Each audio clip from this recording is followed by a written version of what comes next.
లాస్య ఇలా అడుగుతున్నారు, మా పాప ఏజ్ 16 years, తనకి ఈ మధ్యనే మైగ్రేన్ డయాగ్నోజ్ అయింది. డైట్లో ఏమైనా మార్పులు చేసుకోవాలా తెలియజేయండి. హలో లాస్య గారు, మైగ్రేన్ ఉన్నప్పుడు దానికి చాలా రకాల ట్రిగర్స్ ఉండొచ్చు. ఒకవేళ డైట్లో ట్రిగర్స్ ఉన్నట్టయితే కనుక ఏదైనా స్పెసిఫిక్ ఫుడ్ తీసుకుంటే మైగ్రేన్ వస్తున్నట్టు అనిపించినట్టయితే అలాంటి ఫుడ్స్ అన్నీ పూర్తిగా అవాయిడ్ చేయటము, గ్రాడ్యువల్గా కొంచెం క్వాంటిటీలో తిరిగి ట్రై చేయొచ్చు. వాటితో పాటుగా సాల్ట్ కంటెంట్, షుగర్ కంటెంట్ ఎక్కువగా ఉండేటువంటి హైలీ ప్రాసెస్డ్ ఫుడ్ అన్నీ కూడా పూర్తిగా అవాయిడ్ చేయాలి.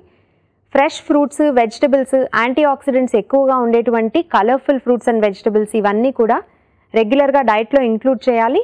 దాంతోపాటు వాటర్ ఇంటేక్ కూడా చాలా బాగుండాలి. రెగ్యులర్గా ఫిజికల్ యాక్టివిటీ చేయడము, అట్లాగే తగినంత నిద్ర ఉండటం కూడా చాలా వరకు ఈ మైగ్రేన్ ఎపిసోడ్స్ తిరిగి రాకుండా హెల్ప్ చేస్తాయి.